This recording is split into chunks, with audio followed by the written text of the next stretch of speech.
E aqui no nosso Boa Tarde Bahia, a gente recebe também o secretário de Cultura do Estado, Bruno Monteiro. Bruno, satisfação, boa tarde, recebê-lo aqui mais uma vez. Boa tarde, Victor. Prazer estar com você mais uma vez aqui no Boa Tarde Bahia.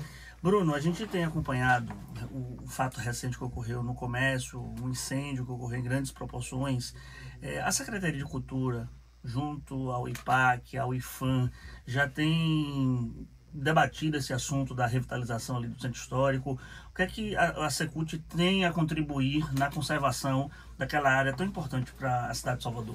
Olha, Victor, nós temos realizado uma discussão envolvendo o governo federal, ou o governo do estado, obviamente, mas também a Prefeitura de Salvador e as prefeituras onde nós temos patrimônios especialmente tombados, sobre a necessidade de uma força-tarefa e uma política integrada para a preservação dos patrimônios históricos. É uma realidade que a gente não pode dizer que é responsabilidade de um ou de outro. Responsabilidade de anos de abandono e até de uma visão, às vezes, equivocada sobre as responsabilidades na preservação dos patrimônios. Óbvio, aí quando acontece um episódio como esse incêndio agora no comércio, ou como a queda do teto da Igreja de São Francisco que nós tivemos recentemente, que infelizmente vitimou uma pessoa, esses assuntos vêm à tona, mas nós não podemos esperar que tragédias aconteçam para nos movimentar. Então nós temos feito um trabalho, e aqui na Bahia o nosso objetivo é fortalecer o fundo do patrimônio. Há um fundo criado para que nós possamos ter dinheiro, ter recursos, porque para preservar, fazer obras, contenções necessárias, óbvio, primeiro, a responsabilidade é sempre do detentor do bem, ou seja, quem é o dono daquele imóvel, mas os órgãos de patrimônio, de preservação do patrimônio e o Estado também tem uma responsabilidade compartilhada, e nós temos nos preocupado com isso e temos feito essa provocação, porque, repito, não é algo que se vai se enfrentar sozinho, é um tamanho muito grande. Por exemplo, só no centro histórico, o Estado tem mais de 180 imóveis, e boa parte deles necessita de intervenções. Então eu não posso ficar olhando achando assim, não, a gente vai resolver aqui, vai resolver ali. A gente precisa trabalhar realmente de forma compartilhada, entendendo a urgência disso. Agora, sobre Teatro Castro Alves, é sempre uma palpitação do setor cultural, daqueles que amam assistir os espetáculos, a saudade que deixa esse ato ainda diante dessa obra. O prazo está sendo cumprido como vocês pretendiam? Quando deve ser a entrega dessa joia nossa da cultura da Bahia? Olha, a obra está no ritmo, está avançando bem. Eu vou toda semana no Teatro Castro Alves fazer reunião de monitoramento, e é muito visível de uma semana para outra os avanços. Nós temos um programa de visitação às sextas-feiras para quem quiser acompanhar pessoas comuns, artistas, produtores, enfim, a imprensa. Sextas-feiras tem essa visita, mas nós entregaremos no primeiro semestre do ano que vem o Teatro Castro Alves, que é o coração do teatro baiano, para além das apresentações que ocorrem na sala principal, toda a movimentação de criação, de cenários, de figurinos, de espetáculos, de ensaios, tudo acontece no TCA, e essa reforma está pensando nisso. Tanto que nós não estamos só reformando, nós estamos ampliando.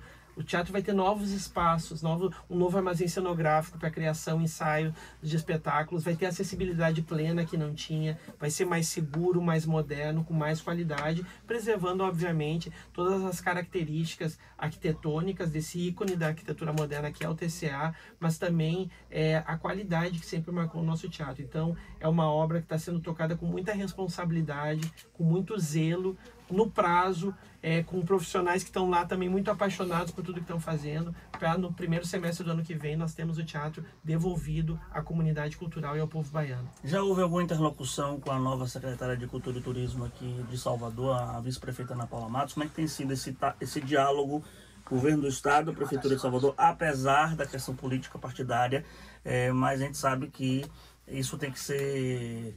não pode preponderar numa discussão de uma política pública tão importante que é a cultura, né? Olha, a Bahia tem visto a forma de trabalhar do governador Jerônimo Rodrigues, especialmente junto aos prefeitos, de uma forma muito republicana.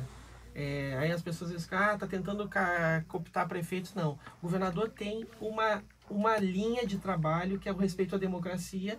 Ele sabe que o mesmo voto que o elegeu é o voto que elegeu os prefeitos, os que votaram com ele, os que não votaram com ele. E nós temos trabalhado com todas as prefeituras de uma forma muito republicana, de apoio, de diálogo. Obviamente que em Salvador tem, né, uma atenção maior, nós temos muitas coisas, onde nós estamos, e a relação tem sido muito boa. Eu já tinha uma relação muito boa com a Ana Paula antes, de muita cordialidade no trato, ela é muito resolutiva nas coisas, assim como eu também sou.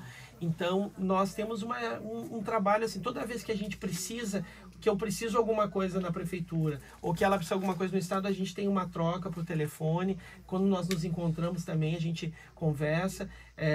Nós não tivemos ainda um grande momento, como por exemplo o Carnaval. Nos anos anteriores, com o secretário Pedro Torinho, a gente sentava, planejava isso, como seria, para saber o que é ação da prefeitura, o que é ação do estado, para compartilhar as coisas e não gerar sombreamentos, entendendo cada um o seu papel. Mas não tem problema nenhum, ao contrário, a gente tem uma relação muito boa, e eu agradeço muito sempre essa disponibilidade e, sobretudo, um espírito mesmo de construção coletiva, entendendo o papel de cada um, para uma construção de uma política cultural que seja cada vez mais abrangente. Agora o Bruno Monteiro, filiado ao PT. Bruno Monteiro, que faz parte ali do núcleo duro da política do governo do estado. Satisfeito com a eleição de Tássio Brito para a presidência estadual do partido, e a eleição de Tássio é a sacramentação, por exemplo, da tese da chapa puro sangue, de ter Jerônimo, Wagner e Rui na chapa, e como, na sua opinião, seria essa equalização com o PSD? Bom, sobre a eleição de Tássio, a quem eu saúdo, meu amigo, companheiro, a gente tem muito orgulho dessa trajetória toda de Tássio, porque é um pouquinho da trajetória dessa nossa geração. Eu também, eu milito no PT da minha vida toda, sou filiado no PT desde 1998, então eu tenho uma vida também dedicada ao Partido dos Trabalhadores e das Trabalhadoras, e a eleição de Tássio consolida, na minha opinião, esse processo de renovação aqui na Bahia, nos quadros do PT na Bahia.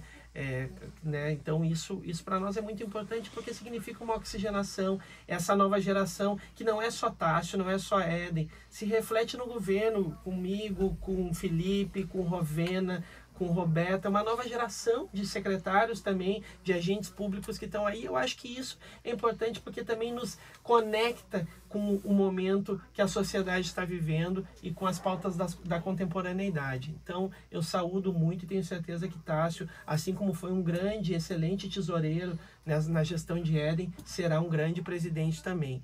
Sobre 2026, a chapa, eu creio que essa questão pode ser uma questão, nesse momento, você fala a partir do PT, tem uma construção, mas ela não se limitará ao PT.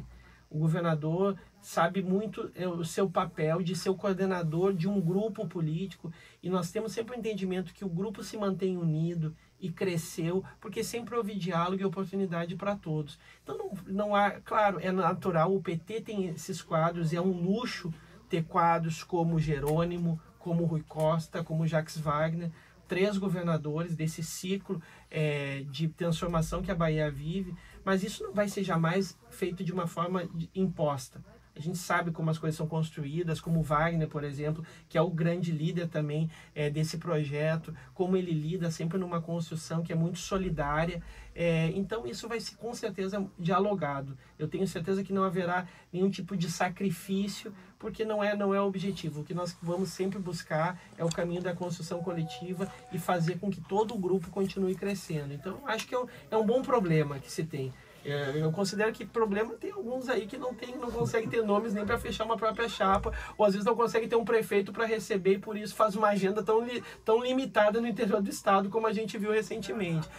Aqui do nosso lado, com certeza, a gente vai seguir unido e promovendo os avanços que a Bahia precisa. Conversamos com o secretário de Cultura do Estado da Bahia, Bruno Monteiro, aqui no nosso Boa Tarde Bahia, dizer que os microfones estão sempre abertos. Muito obrigado, Victor. Obrigado à sua audiência, também sempre à disposição. A gente segue com a nossa programação.